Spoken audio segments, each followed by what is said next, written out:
start with television. And I don't know if you've seen it, but Channel 4 has recently launched a sort of British remake of The Wire.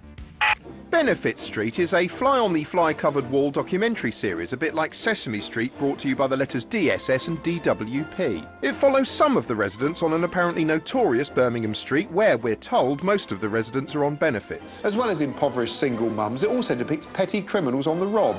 On the one hand, it's a gritty slice-of-life expose, but it's also packaged with a knowing nod and a wink. And it's so full of larger-than-life characters, it almost feels like a sitcom, a bit like Friends, with benefits.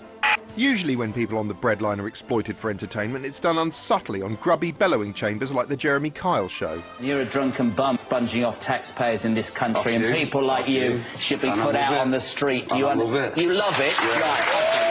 I'll tell you how much you love it. Whereas Benefit Street is presented more like a sort of safari park tour through poor people's natural environments. It's even packaged a bit like a nature show, complete with sweeping shots of the landscape so you could see what benefits look like from a balloon. There's also footage of the lovable offspring gambling in the wild, sequences in which predators scavenge for scraps, and the violent majesty of Darwinian survival. Fucking wankers! Let go of me! Let the fuck go of me! Let the fuck go of me! Some have complained the programme depicts lazy ne'er-do-wells living the high life, sponging off the state, and to be fair, the level of luxury they're enjoying is outrageous. I mean, just look, most of them have got shoes. The sense of entitlement is amazing. They use oxygen without even paying for it. They just inhale it and convert it into carbon dioxide, selfishly leaving less for the taxpayer. They've even got sticks and bits of old fan. I haven't got sticks and bits of old fan, why should they? And they're so lazy. They sit around on their asses contributing nothing of value to society, boozing themselves stupid and stuffing their faces with cheap junk food. You wouldn't catch me doing that. Near the act of artisan crisps. Society likes to let off steam by having a set of sanctioned hate figures it's okay to openly deride, a list that changes with the times, and currently benefits claimants are on it.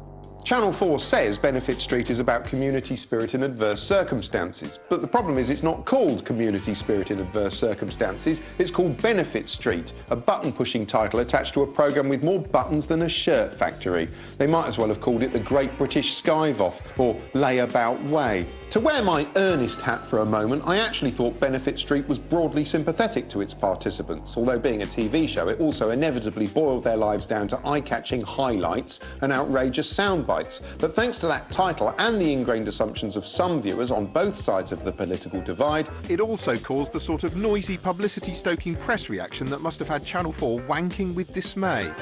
The debate came alive on a feisty edition of Newsnight as a man from Channel 4 had to defend himself against accusations of being a poverty porn baron. Are you comfortable with the idea of poverty porn as an idea? I'm deeply uncomfortable with that phrase. I think it's inaccurate. That's true. Benefit Street isn't porn. I mean, what's pornographic about seeing 6 sweaty men crammed into one filthy hole? There's not even any money shots. Well, they haven't got any money.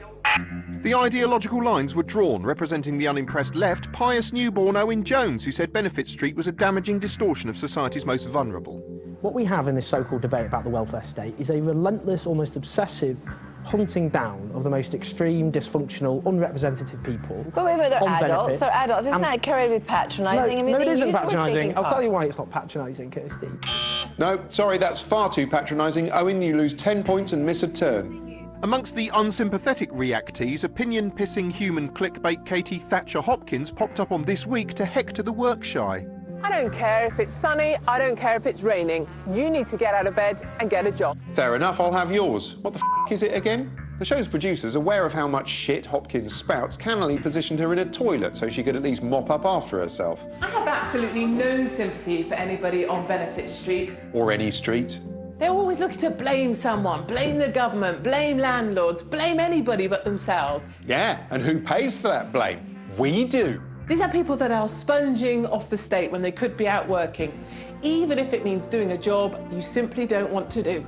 Quite right, they're scared of doing the kind of tough minimum wage job you're pretending to do here. Hard Nut Hopkins disapproves of ignorant scumbags living off money siphoned from hard-working folk, which is why she refused to accept her BBC appearance fee, possibly. And she used it as a springboard to call for further cuts. The Conservatives are right to suggest cutting housing benefit for the under-25s. We just can't allow young people to choose to have a nice life paid for by somebody else. Yeah, that's why I refuse to buy my child clothes or food. F*** him. there was this sort of anger-making programme called Benefit Street. Like, it gave you a fascinating insight into the lives of these people who have got next to nothing, so you could judge them. They weren't claiming benefits like an MP claims benefits or Prince Charles, but a different sort of benefits that they weren't entitled to because they were poor. Unemployed, unemployed. Normally, when you see poor people, it's hard to judge them because you feel sort of empathy and you think, oh dear, I hope humankind does something to help them. But this was clever because it stopped you feeling like that. When I was watching it, I felt sort of pity for the people in it. But when I went on Twitter, everyone was angry with them. So I thought, oh, I've got it wrong. I better join in with that. So then I wrote these little tweet things about how they were scum and bastards and how I hope the government fucking shoots them and then stands over their bodies pumping bullet after bullet into their benefit scum bastard bodies. And I got like 20 new followers for that. So it was a pretty good programme, yeah. People say there's no community anymore, but watching that interesting show and joining in with everyone on the internet, hating them together, sort of outdoing each other to express how much hate you felt was amazing. I don't think I've ever felt so much like part of a huge group with all this fun anger surging through us. It really made me feel alive. Can't wait till next week's episode.